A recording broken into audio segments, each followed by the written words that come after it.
नमस्कार, मैं हूं पार्थ और आज मैं आपको लेकर के आया हूं गंगईकोंड-चोलपुरम। काफ़ी बेहतरीन नाम लगता है ना, काफ़ी लंबा और काफ़ी ऐतिहासिक जैसा। जी हाँ, वैसा है भी। तो चलिए इस नाम के अर्थ के बारे में, इस शहर के अर्थ के बारे में और राजा की उपाधि के बारे में, सबके बारे में थोड़ा विस्तार से जानने का प्रयास करते हैं। गंगईकोंड-चोलपुरम आखिर है क्या? एक समय था चोल वंश का, जब चोल वंश के राजा राजेंद्र प्रथम ने चोल वंश का कमान संभाला और चोल वंश को नई ऊंचाइयों पर पहुंचाना शुरू किया। पहले तो एक तमिलनाडु के छोटे से राज्य के राजा रहे, लेकिन फिर उन्होंने पूरे श्रीलंका को जीता। कंबोडिया, जावा, सुमात्रा, म्यांमार, इंडोनेशिया के बहुत बड़े भाग पर उन्होंने अधिकार किया। कहा जाता है कि उनके घोड़े कभी अरब सागर और कभी बंगाल की खाड़ी का पानी पीते थे। उन्होंने इनको तालाब बना दिया या झीलें बना दी। वो इतने महान शासकों में से एक रहे। जब उनके पास दक्षिण में जीतने के लिए कुछ नहीं रहा, तब उन्होंने उत्तर का रुख किया और उन्होंने आक्रमण किया पाल वंश पर। उन्होंने गंगा को पार किया और जब उन्होंने गंगा को पार किया, पालों को हराया और उसके बाद उन्होंने उपाधि ली गंगईकोंड चोल। अब उनकी उपाधि थी गंगईकोंड चोल की। ढेर सारा धन पालों को हराकर उन्होंने जीता और जब वो दक्षिण में वापस आए, तब तमिलनाडु में उन्होंने एक शहर की स्थापना की। ये समय था 1035 का और वो शहर था गंगईकोंड-चोलपुरम। और गंगईकोंड-चोलपुरम के मध्य में उन्होंने एक टेम्पल यानी एक मंदिर का निर्माण किया, जिसे कहते हैं गंगईकोंड-चोलपुरम मंदिर। ये मंदिर सिर्फ एक मंदिर नहीं था, ये मंदिर चोल वंश के जीत का प्रतीक था। ये मंदिर राजेंद्र प्रथम को अमर करने वाला मंदिर था। वर्तमान समय में ये मंदिर वर्ल्ड हेरिटेज साइट है।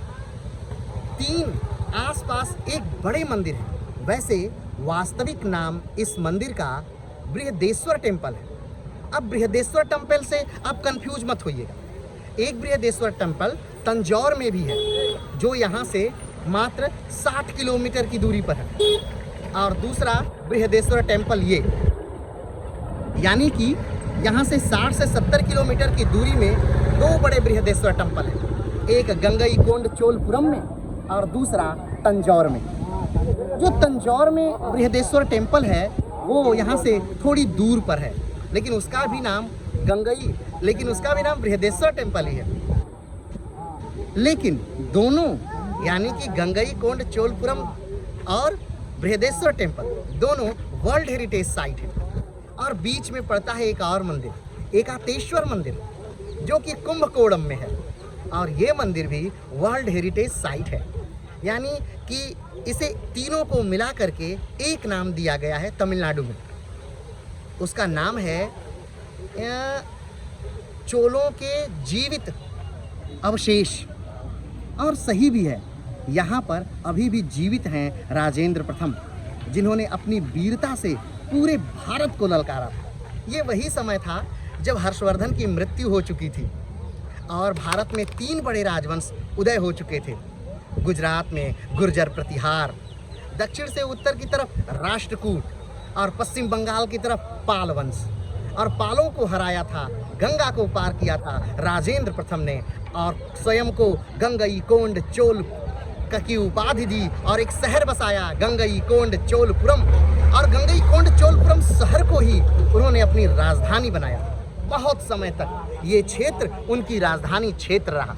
अगर आप आना चाहते हैं, गंगईकोंड-चोलपुरम मंदिर के दर्शन करना चाहते हैं, तो आप आ सकते हैं कुंभकोणम, आप आ सकते हैं तंजावुर, और वहाँ से आप गंगईकोंड-चोलपुरम मंदिर बड़े आराम से आ सकते हैं।